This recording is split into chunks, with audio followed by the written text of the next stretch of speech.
Hi there, this is Samantha Snabs with Re3D, and we're here today for our April 2025 FGF User Group gathering. This is the second of the 2025 Resurrection series after a brief pause for our relocation. We appreciate everyone's flexibility. For context, this is being recorded right now. I'm going to go ahead and introduce our speaker for the month, and then he'll share his perspective on what he's doing within the FGF universe and some work he's been doing. And then we'll have a recorded Q&A, and then we'll turn it off for unrecorded questions and networking. As always, you do not have to have a Gigabot to participate in this community. Our hope is that we can provide one more small way for those of us in the FGF universe to gather and share and learn together. We recognize you're all pioneers, so whether you have a Gigabot X or your own FGF printer, or you're just curious or adjacent, we invite you to speak and to invite your friends and to connect. So we'll go ahead and get started. Today we're honored to have Patrick Ferrell. For this meeting, we do have another Re3D'er. He's doing something pretty radical, though, actually designed for space and not Earth that we'll hear more about. And there's been some interest in the community to learn more about what he's doing. So he's going to follow up from Amber's presentation last month. In regards to Patrick, we're really honored to have him on our team as our senior engineer. He has over 25 years of experience in applied research, engineering design, and system integration. His degrees are in physics and mechanical engineering from Texas A&I, which is now A&M Kingsville. And he's been professionally involved with additive manufacturing since 2014. In 2020, he joined the crew at Re3D and is now our senior engineer leading advanced research and development projects for the DoD, NASA, and DOE, with an emphasis on additive manufacturing using recycled materials in austere or contested environments. And so for this reason, he serves as the PI on multiple SBIR and SITR Phase 1, 2, and 3 awards, including Phase 2 and Phase 2 sequentials for the Army to develop and demonstrate expeditionary additive manufacturing solutions to recycle waste materials into useful material.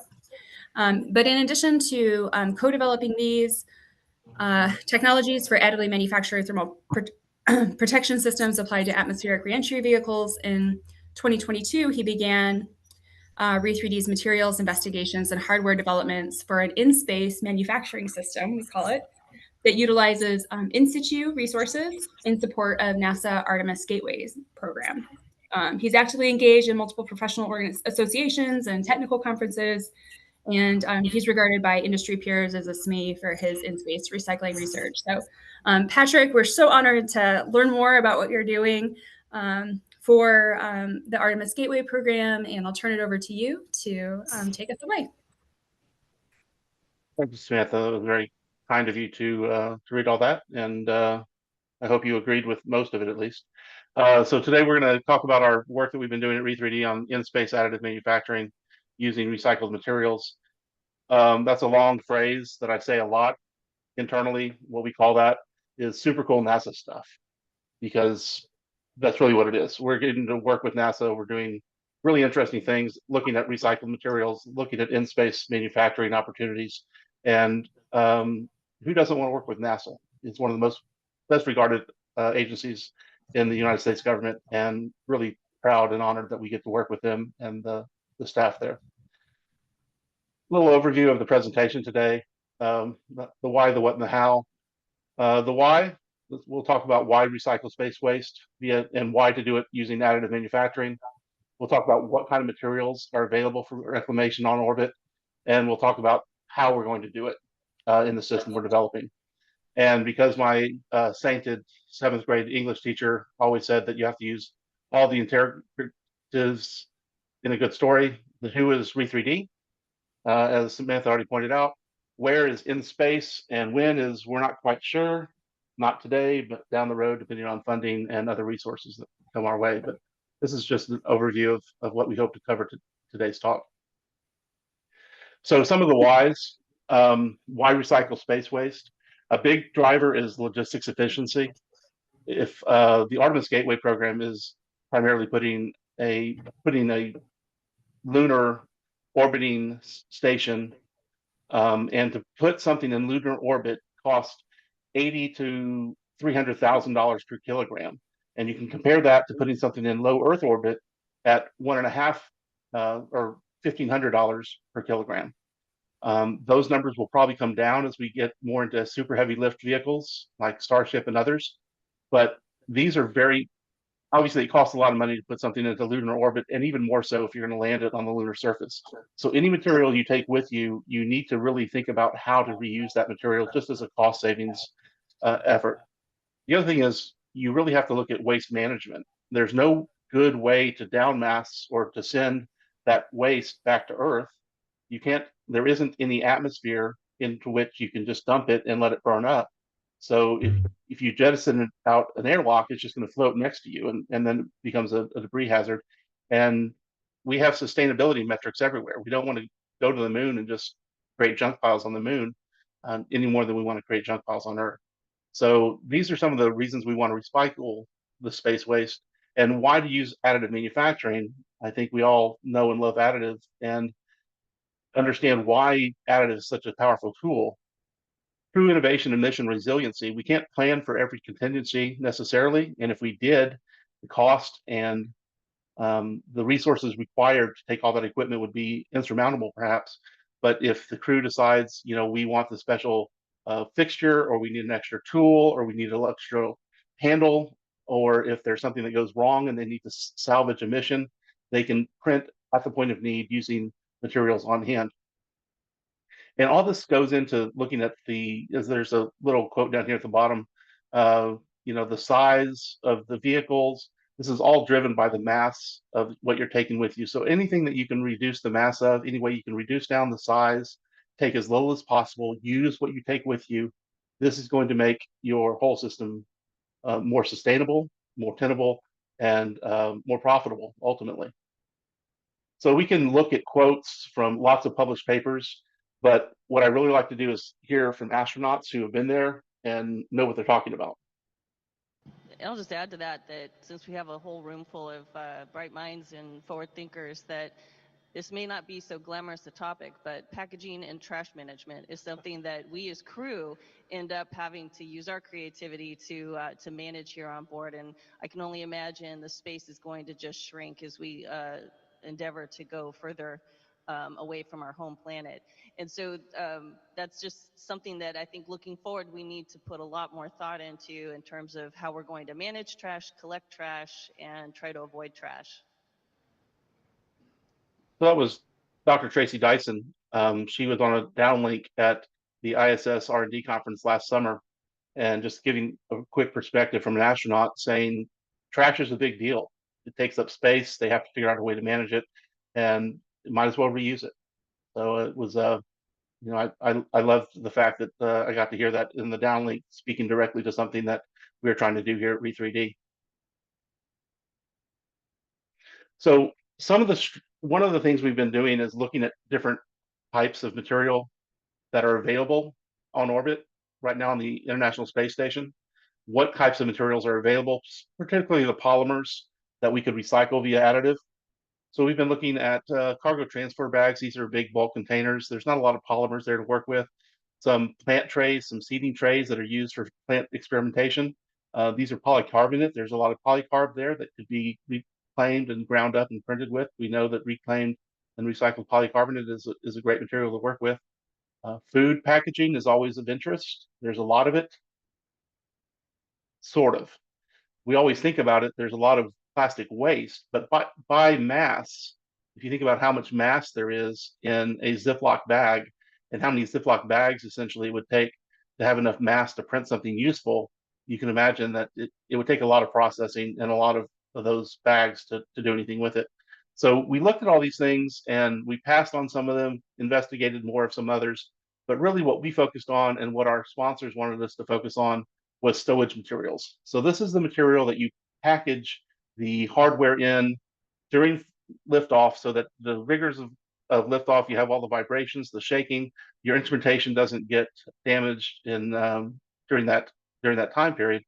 And so there's some payload foams, some filler foams. This is all how you package the hardware and the equipment and the supplies. And we were able to go through some manifests and figure out how much of each particular type of stowage material there was on any given cargo or crewed flight over some to the ISS over some number of missions. And it could range from 30 kilograms to 130 kilograms per mission, depending on the mission manifest. But you can see the payload foam here and the filler foam. These are sort of a high density closed cell foam. These are very of interest because there's a lot of it and something we want to look more at. So we obtained some of this, the stowage foam, this white foam here, the filler foam, the black here, and even the air packs that they use. It's almost like an industrial bubble wrap. And we took it, we were able to granulate it, shred it up, identify its properties and characterize it, and had a lot of fun. Just initially, it was just really cool working with NASA and getting some of this material and seeing what they used and what we could do with it and where we could go with it. One of the first materials we looked at was these air packs.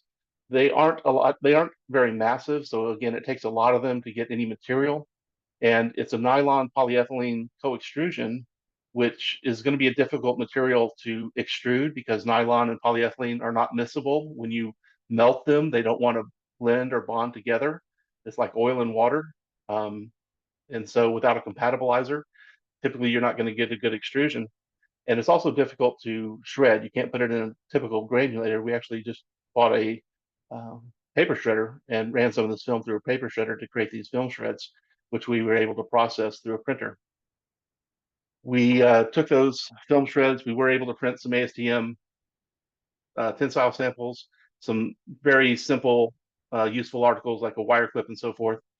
On the chart here, you're looking at the comparison of the raw film. So we just took samples of the film and did tensile pulls on the raw film, just laser cut out of the packaging versus the printed specimens on the right.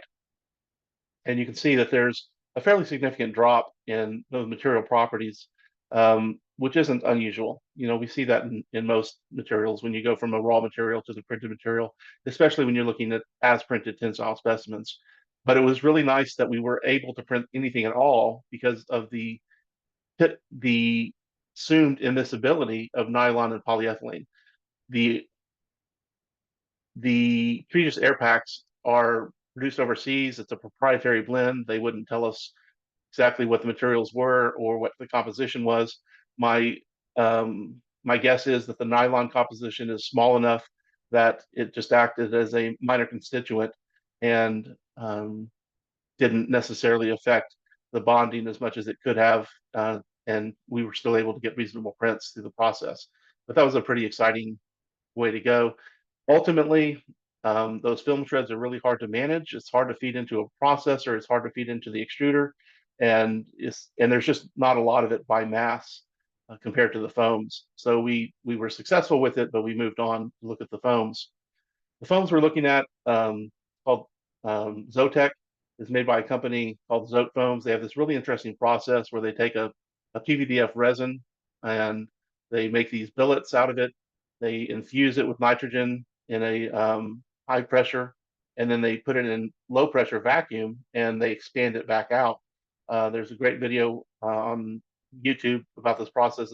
It's really interesting the way they do it. And when I talked to them, they kept telling me that they did not use any cross-linking agents in their process. So this made it very exciting because PVDF as a resin is printable. You can buy filament in it, you can buy pellets in it. We bought some pellets, or we obtained some pellets, and we were able to print samples out of the Kynar PVDF resin. So the expectation was, well, if we can print from the resin and it's not cross-linked, then if we take the foam and grind it up, we should be able to print with the foam. But that didn't work very well. So the granulate coming out from the extrusion is just this ugly, nasty, hard mess that it's just not something that you can print with. We did some melt tests on the right-hand side. You can see if you just take the resin and you put it in an oven, it melts very nicely the way you would expect. But the granulate, the foam, the ground up foam just shrivels and does not melt. It doesn't reflow. It doesn't remelt at all. It acts like it's cross-linked, even though Zotek Foams kept saying, no, there's no cross-linking agents. We didn't know what to do with this. But we went back to our NASA sponsors. We said, here's what we found. This is our understanding of what's going on so far. We might be able to make more headway. And we went on to our next process, which was developing a printer specifically for this, and starting to look at how to print this in a small form factor that would be suitable for use in space. This is kind of a busy slide, but our goal was to take our Gigabot X printer, which some of you know and have worked with and know it's a fairly large refrigerator-sized printer, and shrink it down to roughly something that's 20 inches on a side on a cube. Peak power draw of 400 watts, which is less than your coffee maker at home uses, and has a printer mass of 25 kilograms, so a little over 50 pounds. And this would fit into a express rack on the ISS. So this is these requirements sort of are prescribed based on what's available right now on the ISS if we were to develop flight hardware. So this 20-inch cube, 400 watts, and around 50 pounds is what we were targeting. One of the challenges there is that with that 20-inch cube, our base extruder on the GBX is already 21.5 inches, just the extruder. So that sort of limits us in how we can design a printer around that. And this contract, this award that we had at this point was only a 6-month period of performance. So we didn't have a lot of time to redesign things or re-engineer the whole printer, especially considering that our lead time on these screws and barrels was 12 weeks. So we were going to wait, a third to half of our period of performance just getting the screw and barrel back. But we did come up with a smaller screw. It's still the same diameter. It just has a shorter length to diameter ratio. It's an 8-to-1 length to diameter. We have 2 heated barrel zones or 2 heating zones on the barrel. They to shorten it up, and we can fit this into that footprint that we're looking at, and we sort of changed the compression ratio on the screw and a few other things to make it specific for PVDF, but we were able to come up with a design that would fit into that swap footprint or that footprint. And here you can see the results. It's basically a desktop FGF printer. This was done in the fall of 2023. Around the time we finished assembling this, I saw a Kickstarter for a desktop FGF printer. I'm not sure what happened with that, but it was interesting, the coincidence of the two. On the right-hand side over here, you can see the Ignite printer actually sitting inside the standard GBX printer. So it's very small compared to our standard offering. We were able to shrink it down and meet those requirements for space and power. Once we had that small printer set up, we were able to extrude the PVDF resin like we were before, but still with that Zotek, the ground up foam. You can see it's just coming out, again, this ugly extrudate. It's not clean. It's not something you can print with at all. So we weren't successful printing with our target foam, but we were successful making a small FGF printer that met the requirements for the size, weight, and power that we set out for ourselves. So what's up with the Zotek? This foam that we've been working on for over a year, we think it's not cross-linked. We think it's just a plain old PVDF closed cell foam. We talked to Zote Foams. We talked to Arkema, the chemical manufacturer that makes the precursor resin. We talked to folks out at NASA Ames Research Center because they were also investigating Zotek. And then I happened to be with a teammate, and we were out at NIST, and they were like, hey, what are some interesting challenges y'all are working on? And we explained what was going on with this. And they said, wow, that's really curious. That's interesting. That doesn't make any sense. And so we said, yeah, that doesn't make sense to us either. And we left, and a couple of weeks later, the folks at NIST dug these papers up. And it turns out the Zotek foam is cross-linked. They don't use a cross-linking agent in it, so they were never lying to me technically. But in the process of extruding the PVDF, they actually use either gamma radiation or selective E-beam electron beams to cross-link the polymers before they do the nitrogen infusion.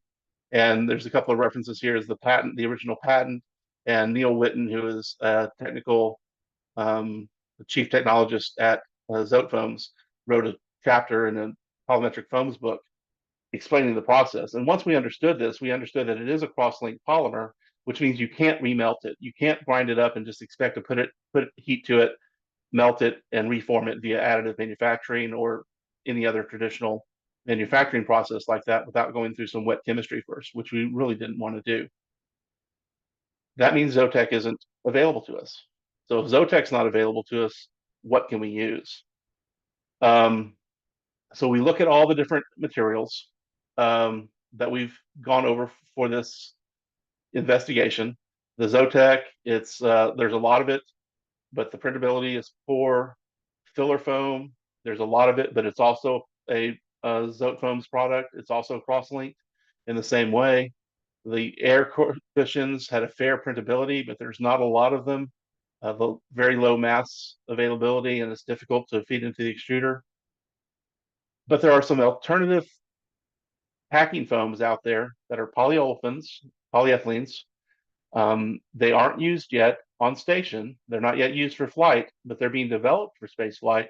They have good printability. And if they were considered for recycling by NASA and other space flight companies, they would be available for reclamation. So this is something that we've pivoted towards with concurrence from our sponsors at Deep Space Logistics, NASA, and started looking at this foam. This foam was made by a company called Cornerstone Research Group, CRG. They're out of Ohio, and they developed it through their own sievers at Marshall Space Flight Center, specifically for reclamation and in-space opportunities. So they had a foam that could be reclaimed, but no way to reclaim it. We have a printer that can reclaim foams, but no foam to reclaim. So we got together and started working on the next phase of our investigations. So we don't have any formal partnerships, no formal business relationships, but we do keep in close touch with each other, and we have some of their materials, and we're trying to figure out the best ways to put them to use. So their foam is the way they make their foam is first they make these little precursor beads. This is a polyethylene bead. It's a proprietary formulation. They use compression molding to make it into this dense closed cell foam. Foam has met many of the NASA requirements for space flight, the same regulations that the Zotek has. It just hasn't been adopted yet. So they're hopeful that at some point people will realize that if you need to recycle your foam, you need to check and start looking at the material. So we have some of the beads, we have some of the foam, and we start playing with that. And we are able to print with it. And you can see we printed some tensile specimens. And I'm not showing the actual stress strain curves, but I'm showing it normalized to the injection molded values for the polyolefin material. And you can see that we're getting about 80% of the normalized, the 80% of the strength of a molded sample of this material when we print. Again, that's fairly typical.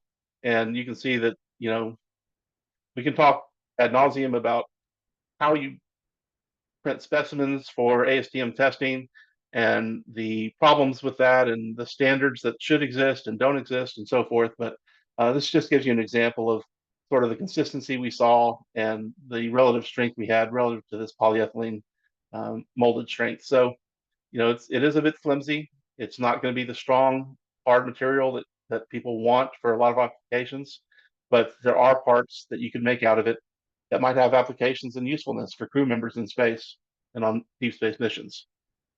Another thing we did was, because another thing that people ask about is, what about volatiles? What happens for outgassing? Is this going to be something that's harmful for crew members on station because you're in a very closed environment?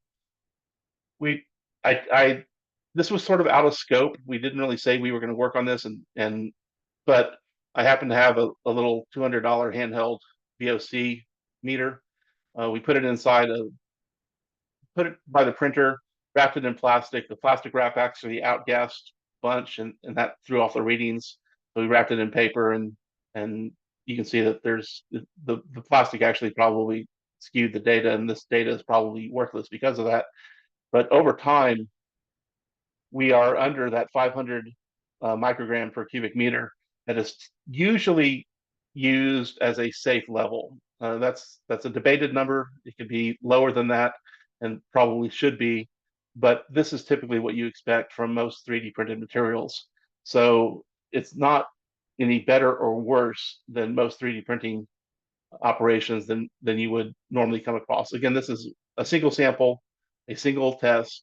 The first time I've ever done one of these, so take this with a grain of salt. But it shows that, you know, it's not going to be a huge hurdle to overcome, but it will certainly be something that we will need to address in the future, for crew safety reasons. The kind of things we've been printing. There's obviously the tensile bars. Because it's a fairly flexible material, the compliant mechanisms are really nice. This is a compliant gripper. You can grip it and the little pinchers close. I can show you one later. Flat pack parts, because our printer doesn't have a lot of Z height.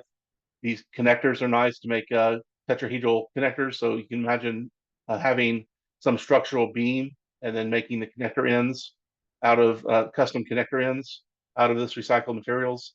So there's a lot of opportunities here. One of the things when you're looking at the print parameters, the print speed is very low, 300 millimeters per minute. That's not fast at all. And part of the reason, if you were in our teammates' talk last month, Andrew Douglas's talk, she was talking about the crystallization of polypropylene. Polyethylene has the same issues. It's a semicrystalline polymer, and as you increase the print speed, you get increased crystallization, and that has problems with bed adhesion, increased warping, and layer delamination. At least that was our experience with this. So we have to go very slow, and even then we're going to have warping problems, as we'll see in a minute. And we're printing on Granulate, and we're using Build-Tac for polypropylene, which has been a fairly good substrate for us printing with this polyethylene material. I spoke about warping. You can see some fairly dramatic examples here. The parts in the middle, these all are parts. I know it's hard to tell because you don't get to see the top view, but these are all parts that are have sharp edges and sharp corners. So you have these stress concentrations. I'm sure you all experience parts that warp and curl when you have a sharp corner, as opposed to the part on the far right that has these oblique angles and more rounded corners. Even though it's a thick part, it didn't warp because the stresses on the part didn't affect it as much as it cooled and as the crystalline structure started to try to change and realign itself. So this is something we're still struggling with. We haven't solved it yet, and something certainly that we need to work on for part fidelity and dimensional stability. Another thing that's a challenge is the irregularity and inconsistency in extrusion. Those of you who have used pellet extruders understand that they don't like to start and stop.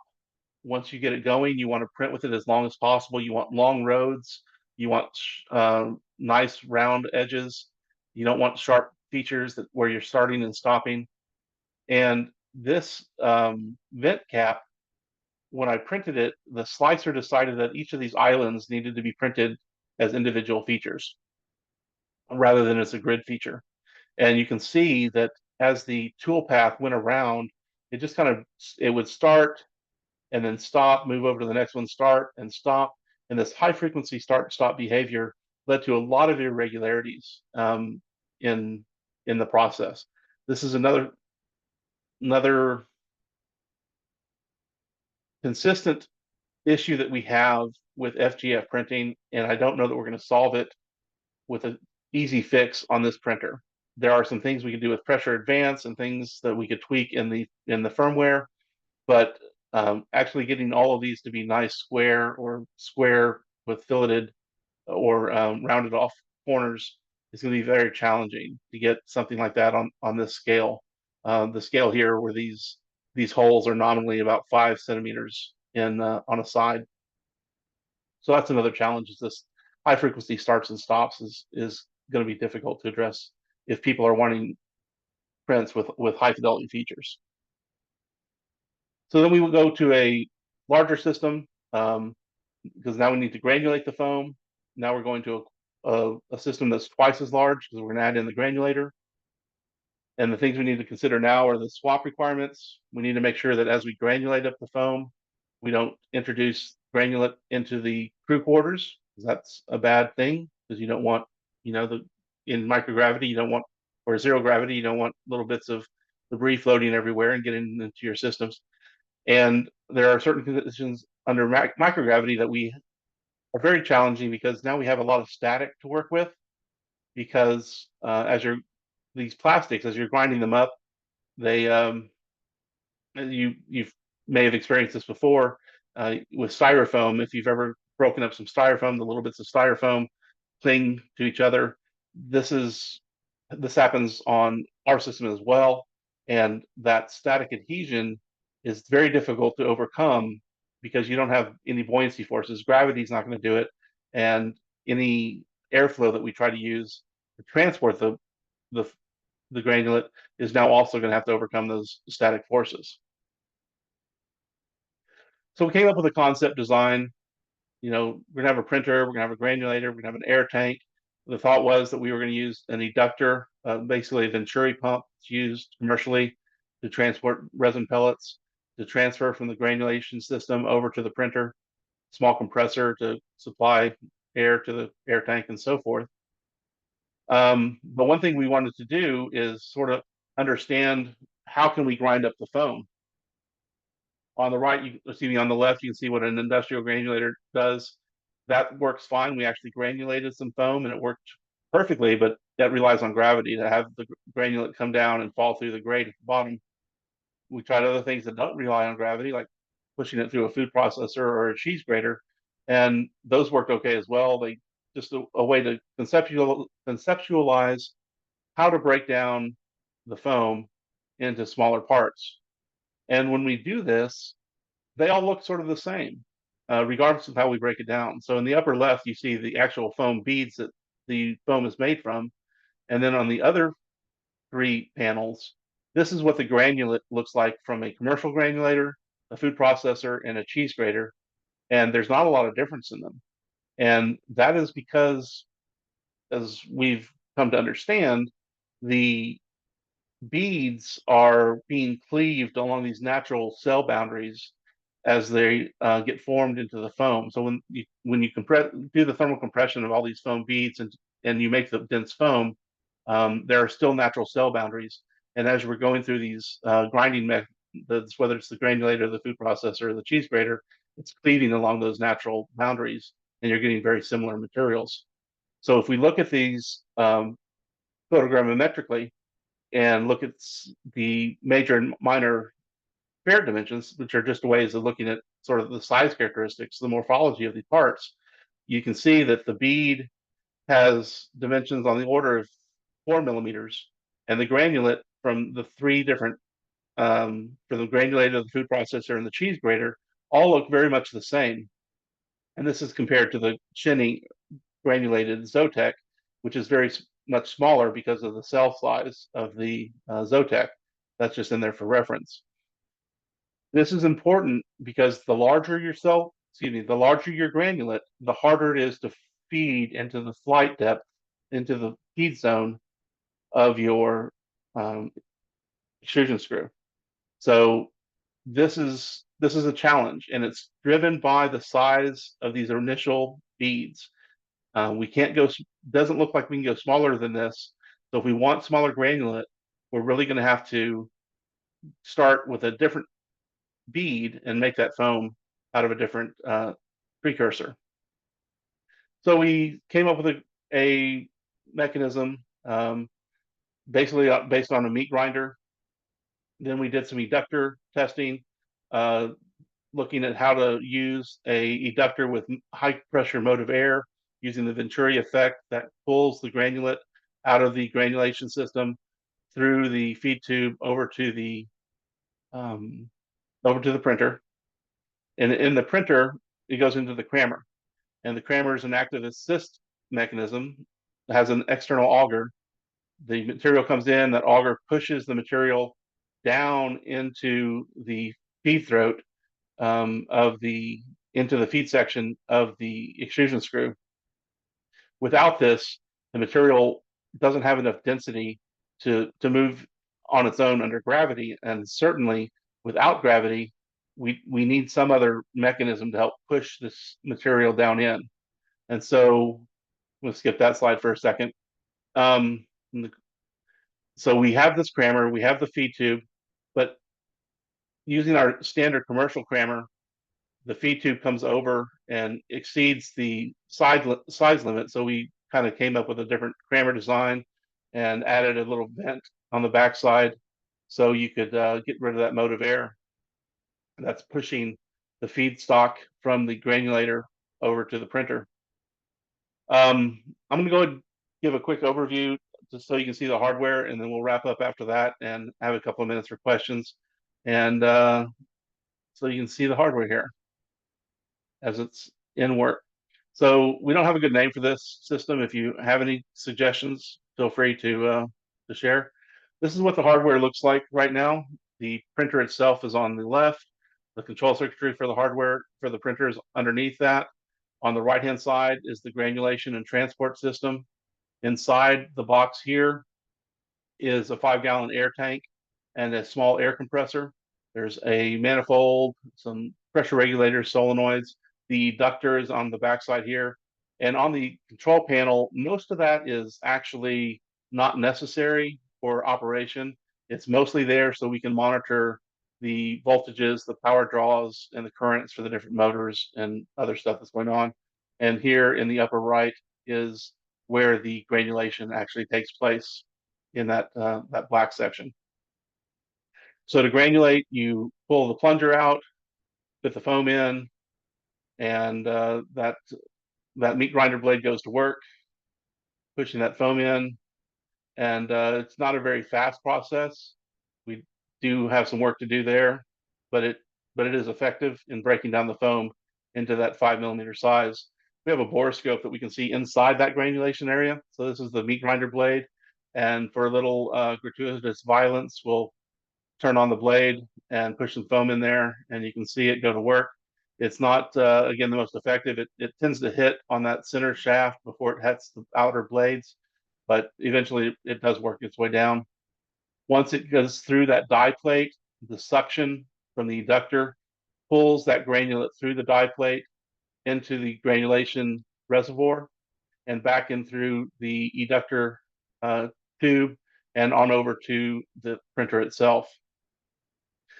Here you can see the eductor, and we apply the mode of air to the blue air hose here, and you'll see the feedstock actually shoot through a little bit and come over to the printer. We lost a bead there into the microgravity. The crew isn't happy with this now. And you can see here just a better visual of how that eductor just kind of shoots that granulate into the printer itself. And here you see the printer printing. This is at speed, so you can see it's very slow. And in the lower right corner, that's just a image. It's a static image. It's not printing. It's not real time, but it's a static image of our control interface from Clipper. And that is the system in a very brief nutshell. And I think we're excited about this hardware. We're excited where it's going next. And essentially, we are looking at doing some continued modeling, looking at some microgravity tests in parabolic flights for short durations, modifications to the foam, and increased automations. And so we I think we covered some of the whys, we covered some of the whats, we covered some of the hows with this as yet unnamed low swap waste to print system for in-space manufacturing using recyclable logistics foams. So hopefully that, and there's a lot of people to thank for this, but I'm going to end it here because I think I already went over my time. And Samantha, I apologize for the time delay, but open it up for a few minutes for questions and discussion. Thanks, Patrick. I think you have a comment in the chat from Mike Parker. Hi, yeah. I came across something because aware of, some of the problems that you have with pellet extrusion, and that it's very hard to do retraction, to start and stop your printing. So my machinist actually did some research into this, and we found like a open source project for continuous extrusion, which I don't know. Their results look pretty good, but we haven't tried it yet. This is what we wanted to experiment when we set up our extruders. There are definitely other slicers out there that are targeted specifically for FGF applications. Oak Ridge has Slicer 2, and I know that they're working on FGF specific applications there. Obviously, the tool pathing for that that one example was not ideal. That was probably the worst tool pathing possible for that application for an FGF printer, but it's what Simplify happened to decide to do on that particular day, and I just went with it to see what would happen. But thank you for the link. I'll definitely want to check that out to see what that looks like. Appreciate the input. Yeah, no problem. I'd love to compare notes too once we start getting into it as well, because you obviously have a lot more experience, than we do in this. So.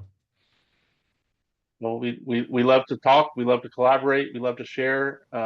We all want to be one big community and grow the knowledge.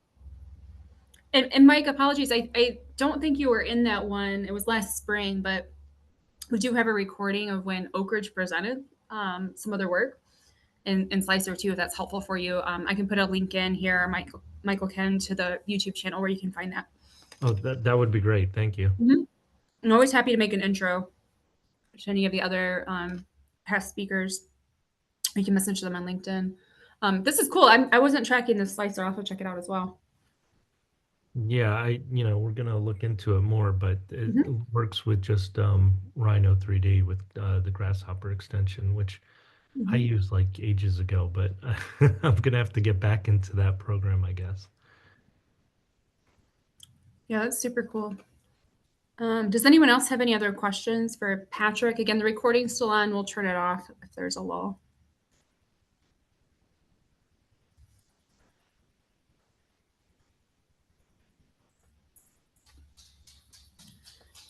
Well, cool. We can go ahead and turn off the recording and open it up to Q&A again.